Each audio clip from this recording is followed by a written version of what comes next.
All right, family. We black once again. It's on with the general. You already know we got that raw commentary going down. We talking about the supposed ceasefire that's going on over there, Strait of Hormuz, the Persian Gulf between United States, the Israelis, and Iran. They in Pakistan right now. uh, uh, I believe negotiations start tomorrow, but they over in Pakistan right now, and so we're gonna see what comes of that. Let me see if we live. Let me see if I'm live now. Okay, good. We live now. So yeah, so we nah, we have to look at some critical things, and I'm telling you, and people can't get upset, when you say these things. The gloves is gonna come off sooner or later. The gloves is gonna come off sooner or later because the United States can't take a loss over here. They cannot take a loss in the Strait of Hormuz. That's going to be very, very critical. This is a strategic analysis. It's not support. I'm just letting you know. Okay, but I'm letting you know from a strategic military standpoint, they cannot take a loss in the Strait of Hormuz because China is watching, Russia is watching, and you have to see this is actually a preliminary battle before they go to China. They can't win here. China is going to take over. This will be a critical loss. Very critical because you got to, even if it's something that it pops off between the United States and China, this got to be, catapult the United States towards, victory. If people see the United States win right here, they done whooped on Venezuela. Not that much, it didn't take that much, but still, you took a strategic area. A lot of oil is in that area. It was, China was getting a lot of oil from out of Venezuela. They ain't getting it no more. They done took over the Panama Canal. They done officially took over the Panama Canal. And so there's some other areas, key areas that the United States is highlighting that they say they need in this war. From my understanding, that I thought that the military budget that Donald Trump was asking for was like 1.5 trillion. My understanding, he done upped it to 2.2 trillion. And so that's a serious budget for war. That's a war budget. You see, they just instituted again they already had the registration for the draft. That's been going on a long time, but they didn't computerized it to where you ain't got to fill out the paperwork and mail it in like we used to have to do. You had to no, they already didn't registered you, so you already on the register. So when they get ready to call you for the draft, they already know where you at. You can run, you can try to run, but there will be penalties for that. You see, so some people rather go, they might rather go to jail than go to but they probably put you in a military jail and they probably torture your ass up in there while you're in there. So that's just a choice you're gonna have to make. They might send you, they might, if you run from, they might put you in the military jail. And so that's the so you had to take, that's the times we living in. But what's key here is that Iran is really the third leg of, and the third or fourth leg. I say the fourth leg because you got North Korea, but Iran, North Korea, China, Russia, you see, seem to be the four, heavyweights. I would say heavyweights in that alliance. India is back there. You really don't know about India. They real flaky. They be with but they over there. But they not on good terms with China. They not on good terms with China. So they've been beefing somewhat. So, you really don't know. Everything is a very touchy situation. But what I do know is that the United States cannot take a loss over there. Not, trying to confront China. which is probably, three times strong, 3, 4 times stronger than Iran. China is 3 and 4, maybe 3 or 4 times stronger than Iran. You feel me? You dealing with somebody that got, you know, you probably damn near 2 million soldiers. You see what I'm saying? That's why they really instituting this draft, because they really want the United States to be up near like 1.5 mil. Yeah. As far as they soldiers, they want about 1.5 million if they're gonna mess with China. They got technology, but that's gonna be a overwhelming force for even China. Even China, it would be an overwhelming force, and that's what I was looking at earlier. Previous years, 2004, 2003, where they was talking about that next year, 2027, would be a very good year for China to try to take Taiwan, because they know after that, you see what Donald Trump is doing. He getting 2.2, trying to get $2.2 trillion. He's instituting this automatic registration for the draft, and they know once that army get up to about 1.5 million, and it's gonna be larger than that. We just talking about ground troops. So, it's probably going to be over 2 million, and it's probably over that now, but more is probably more, as far as administration and whatever right now, it's probably close to 1 million soldiers. Nah, but they want a 1.5 million soldiers, infantry on the ground, Marines and Navy. That's what they want. Air Force, that's what they want. They want and I think, yeah, about 1.5 million.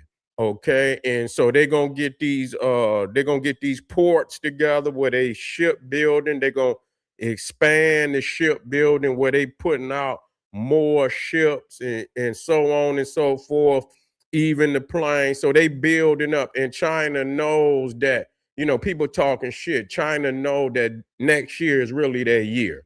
Because by the time, if they go past 2027, the United States, well, man, that shit gonna be locked. They're gonna be locked and loaded over there. You see what I'm saying? That's what they pushing to do. They're gonna militarize all them islands over there, and it would literally take World War III, you understand, to get them from over there. That's what and really it's almost that way now, but they've been leisure because China haven't been pressing them. But when you start getting over there in that water, you talking about the South China Sea, you probably gonna be talking about the Bay of Bengal. You're gonna be talking about the South China Sea. You're gonna be talking about a lot of that South Pacific, all the way down there, where Australia, in the waters around Australia. All of that is going to turn into a battlefield. And many of them got them choke points, just like the Strait of Hormuz. They got a lot of choke points up in there. Both sides. Both sides. You see what I'm saying? China and the United States and the allies with the United States. And what's crazy is, if United States come about of the Strait of Hormuz with an L. You see, say for instance, they take that L. How many people gonna, have confidence in the United States? They're gonna lose. Their allies is gonna lose a lot of confidence in them, to be a victor. So when they get ready to go, and they depend on the United States. They know, and we're gonna talk about Britain, which got punked, and I just said that. Vladimir Putin just punked them the other day. You see what I'm saying? They threatened some ships, Russian ships, going up through the canal, part of the North Atlantic over there near Britain. Britain sent threats to Vladimir Putin, and he said he got ships coming up through there looking at critical cables up under the water and also bringing illegal oil through there. And so this old, Prime Minister of Britain, Keir Starmer, said, that he gave the British military the orders to board a lot of these shadow, which he called shadow ships that Russia sending through there with, illegal oil. And so Vladimir Putin put a frigate, a military ship on, to guide the ships through there. And Keir Starmer ain't did shit. He ain't sent nobody over here. And Vladimir Putin punked him like, come over here and mess with a ship then. I want to see you board one of my ships. And Keir Starmer ain't boarded no ship, ain't gonna board no ship. So when you really look at it, the United States is the flagship of NATO and all of that. And if it cannot, be victorious, this is very critical. This is very critical. This is very critical for the United States. I'm just saying, it's turning out to be so critical, and so it's gonna have to be because if China might just up and just take Taiwan. They might go over there, and the United States say they're gonna defend it. That's part of their empire. That's why they're gonna defend it. It's a part of their empire. And soon as that piece is taken off the board, it's a wrap. You're gonna be where Britain is right now. You got all this military, you got all of this, and you taking L's. You done took some L's. That's what it's gonna be. I'm not saying that's what's gonna happen. You see, and that's why peoples is playing with these Neanderthals, thinking they will not take off the gloves. And I believe before they take a L, they gonna take off the gloves. That's just all it is to it. They would not have ever built up from day one, they are not gonna take no L like that. You see what I'm saying? And so they would not have built up a military with all this destruction and think they not gonna use it at some point in time. And so before they take an L like that, you see what I'm saying? They're gonna take the gloves off. They're gonna take the gloves off. So you could just bet, you should just wait. You see? But this is critical, and they cannot be seen looking like Iran run them out of the Persian Gulf. That's just going to be unacceptable. That's just going to be unacceptable. It's just unacceptable. Because if Iran can run you out the Persian Gulf, it's a given that China can run you out the South China Sea. It's a given. You see, they're going to use a lot of the same strategy. But both of them got pieces of the puzzle over there, so they could do each other that way. But it's most definitely gonna be they're gonna play, China gonna play some of the same strategy that they see Iran, and very well, which I don't believe that they gave Iran that, because it was always a strategy day one. From a while back, that's what they automatically gonna do. They gonna put motherfucking mines in the strait in the Persian Gulf. That's automatic. So I don't believe that China had to give them that. But if other areas of the world see the success of what Iran is doing right now, and the United States allow them to be successful in doing that, that's going to be a very destructive blow to their so-called superpower, prestige, and man, that's a wrap. That's over with. You can be punked. You can be punked. You see, you can be punked.